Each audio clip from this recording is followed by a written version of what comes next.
Muy bien. Buenos días, buenas tardes, buenas noches, buenas madrugadas. Donde quiera que nos estén viendo, pues les damos la bienvenida. Vamos a continuar nuestro curso de Física 1 y ahora vamos a hablar de las magnitudes en una clasificación intrínseca, es decir, que va a las propiedades íntimas de estas cantidades o magnitudes. Bien, esta clasificación, como dijimos, atiende a la naturaleza misma de las cantidades que vamos a representar. De esta manera, podemos también hablar de que las magnitudes se clasifican en dos tipos: las llamadas magnitudes escalares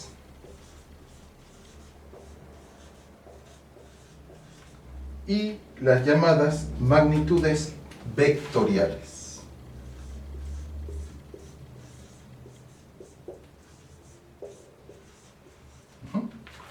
Vamos a ver qué significa cada una de estas magnitudes, tanto las escalares como las vectoriales.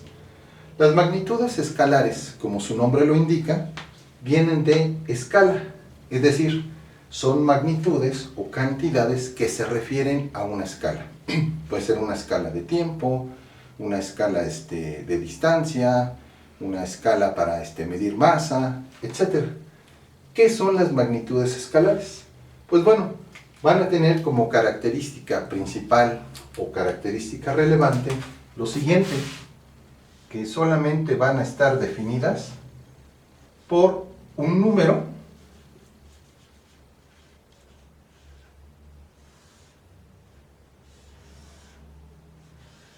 y una unidad de medición.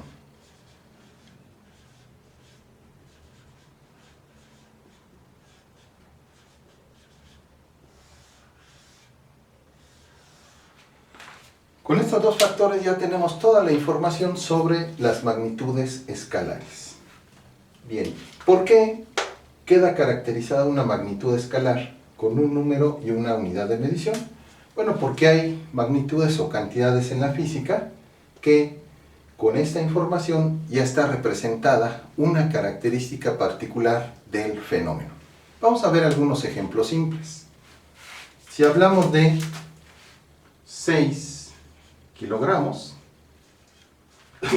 4 metros, 3 segundos, estamos haciendo referencia a, en el primer caso, 6 múltiplos de una unidad, que es la unidad básica para medir masa, el kilogramo, como habíamos visto en otro video.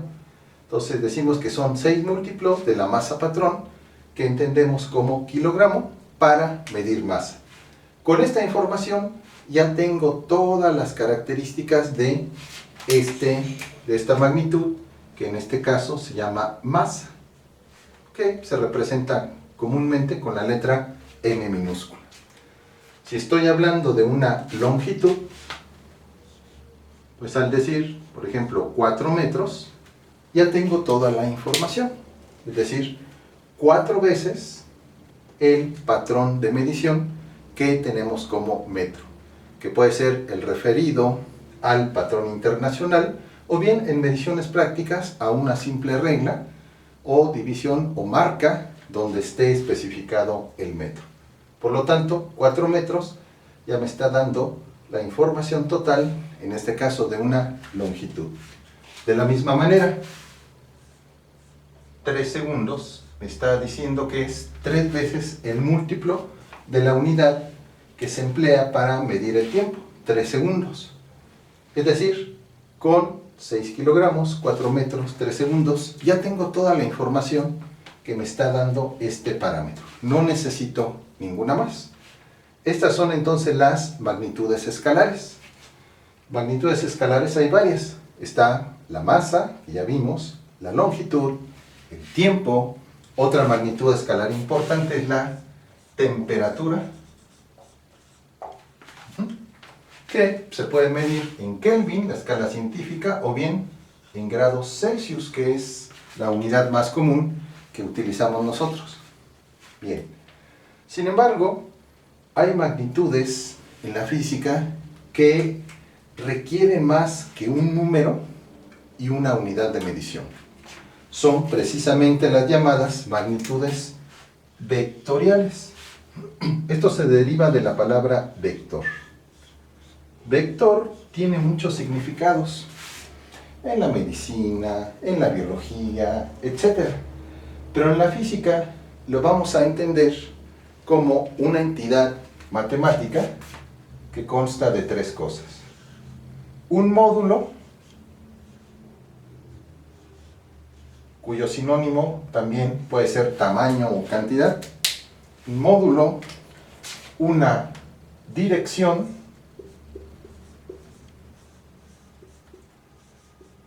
y un sentido. Entonces, el módulo, la dirección y el sentido caracterizan a un vector. Entonces, formalmente, el vector es una entidad matemática que aquí en la física nos va a servir para representar varios fenómenos, varias magnitudes. Ejemplos de magnitudes vectoriales, pues, son las siguientes. La velocidad.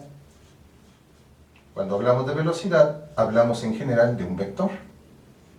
También está la aceleración,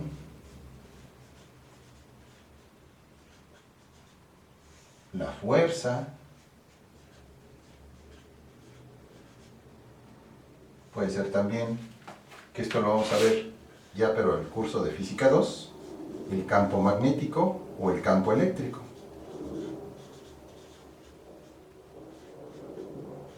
Etcétera.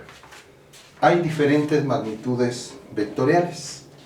En la unidad 2 vamos a ver la velocidad, la aceleración y la fuerza como magnitudes vectoriales. Y por eso, pues es importante hacer la representación de los vectores, que repito, tienen las características, tres características, un módulo, una dirección y un sentido.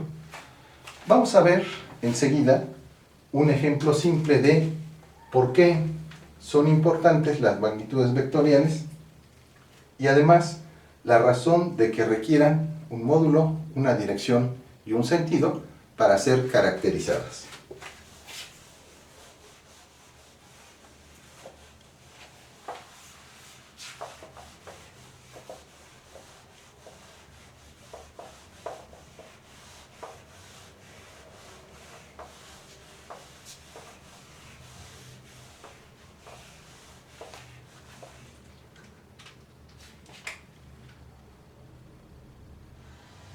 Vamos a imaginarnos un cuadrante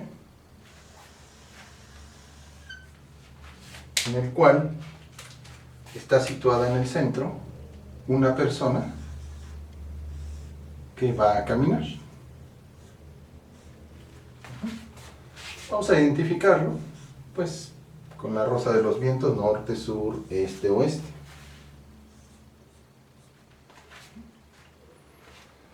Imaginemos que esa persona nos va a indicar, pues, por algún medio, correo electrónico, teléfono celular, etcétera, su ubicación y hacia dónde se dirige. Imaginémonos que el punto de intersección, pues, está colindante con una de las esquinas de la calle X con la calle Y. Puede ser la Avenida 7, Canal de San Juan, en fin, las avenidas que ustedes quieran. Bien, esta persona le va a informar entonces a otra sobre su velocidad. Acá está el receptor. Sin embargo, aquí el emisor, la persona que va a caminar, debe ser precisa. Por ejemplo, si comenzara a caminar, vamos a suponer que en la dirección este, le podría informar a su interlocutor que él, después de haber medido qué distancia recorre en un determinado tiempo, pues que recorrió 3 kilómetros en una hora. Vamos a suponer que él piense que con esa información es suficiente para que su receptor, la persona con la que está en comunicación, entienda a qué se refiere.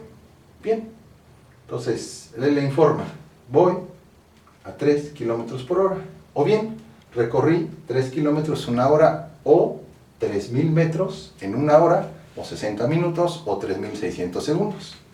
En este momento pues, no importa la conversión. Sin embargo, el receptor puede tener una duda razonable. Le puede preguntar, bueno, a ver, ya me dijiste tu rapidez. Sin embargo, para caracterizar tu velocidad, necesito otra información. ¿Qué otra información? Podría responder la persona que va a caminar. Bueno, pues ¿hacia dónde te estás moviendo? Sería lógico preguntar. Si estás en un cruce o intersección de calles, pues ¿hacia dónde te moviste? ¿Te moviste al norte, al sur, al este o al oeste? ¿Hacia dónde te moviste? Ah, es cierto. Porque puede resultar que en efecto la persona solamente se mueva en una dirección. Puede hacerlo al este, puede hacerlo al norte, al oeste o al sur, que sería el caso más simple. Sin embargo, también existe otra posibilidad, que se mueva de manera oblicua, es decir, inclinada, vamos a decirlo así, en el primero, en el segundo, en el tercero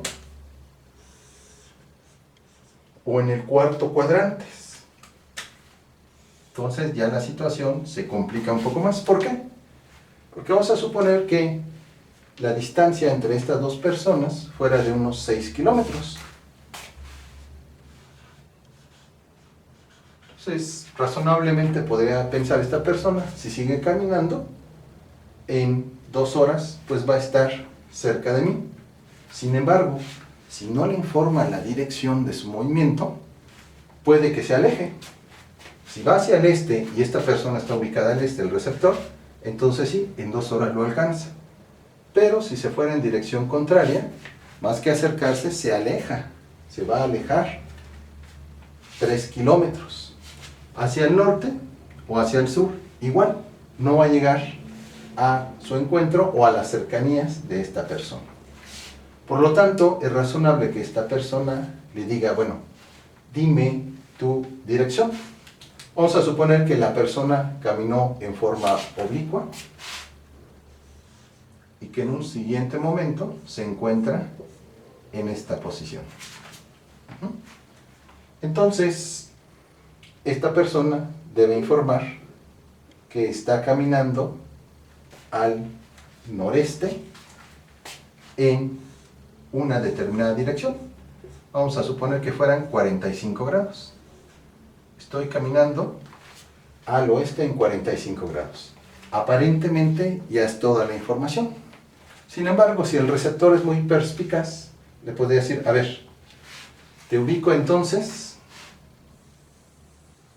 en esta posición. Estás en el cuadrante noreste con una rapidez de 3 kilómetros por hora.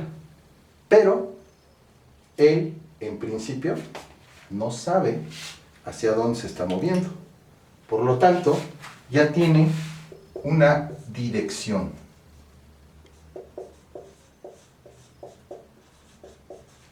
Pero falta saber para dónde se mueve. Para nosotros es fácil porque empezó aquí y dijimos que se va desplazando. Pero su interlocutor no necesariamente conoce esa información. Él entonces debe decirle, estoy caminando en este sentido, porque podría estar caminando otra vez en este sentido, de regreso.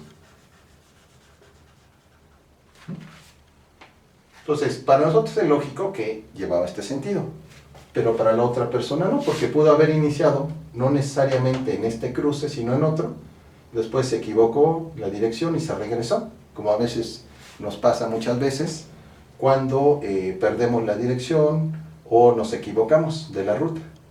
Por lo tanto, no solamente necesita conocer su rapidez, que es el módulo,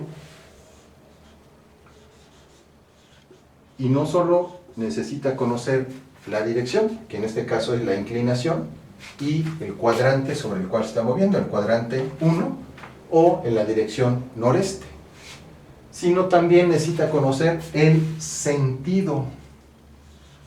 Y el sentido entonces lo da la dirección del movimiento. La flecha, vamos a decirlo así, ¿hacia dónde va? ¿Hacia allá o hacia acá? Y vean que, por ejemplo, si prolongáramos esta recta, podríamos tener la misma dirección, el mismo ángulo de 45 grados, pero la persona moviéndose en sentido opuesto. Y entonces ya estaría en el tercer cuadrante. Entonces, por eso es importante conocer, entender que para algunas magnitudes como la velocidad, no solamente necesitamos el módulo de la misma, 3 km por hora. También estamos en la dirección noreste, en este caso, a 45 grados, y el sentido. Vamos a decirlo así, hacia arriba o hacia abajo, hacia la izquierda o hacia la derecha.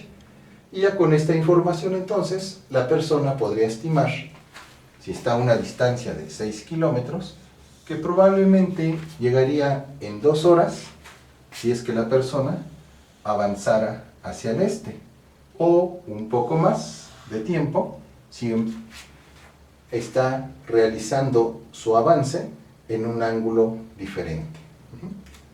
Ese es un ejemplo sencillo, pero no es el único, de la importancia de reconocer las magnitudes vectoriales. Hay otra cantidad que es la fuerza, que estudiaremos también en la unidad 2, y la fuerza es un vector, y por lo tanto necesitamos, para definirla, conocer no solo su módulo, sino también la dirección que lleva y el sentido de aplicación. Aquí va a ser muy importante, porque vamos a tener que, por ejemplo, la fuerza de gravedad de un cuerpo siempre va a apuntar hacia abajo, hacia el centro de gravedad, en este caso el centro de la Tierra.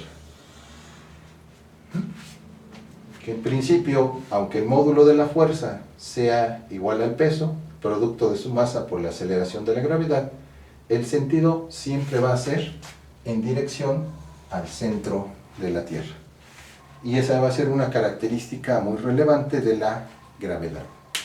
Bien, entonces, en síntesis, hay dos tipos de magnitudes, las escalares y las vectoriales. Las escalares quedan caracterizados por un número y una unidad de medición. En cambio, las magnitudes llamadas vectoriales requieren tres cosas: un módulo, una dirección y un sentido. Faltando cualquiera de estas tres condiciones, no queda caracterizada una magnitud vectorial. Estas magnitudes son muy importantes tanto en la física clásica como en la contemporánea, porque nos permiten estudiar el comportamiento de muchos fenómenos. Por ejemplo, en el campo eléctrico es muy importante conocer la dirección del campo con respecto a una partícula. No solamente conocer la intensidad del campo, sino también la dirección y el sentido. En la navegación aérea, por ejemplo, es importantísimo saber no solo la rapidez de un avión, sino también sobre el cuadrante, en qué sector está y hacia dónde se dirige. Si regresa, si se va, etcétera, ¿no? Bien, entonces esto es cuanto a la otra división de las magnitudes en escalares y vectoriales. Entonces, gracias por su atención y nos vemos en la siguiente cápsula de video.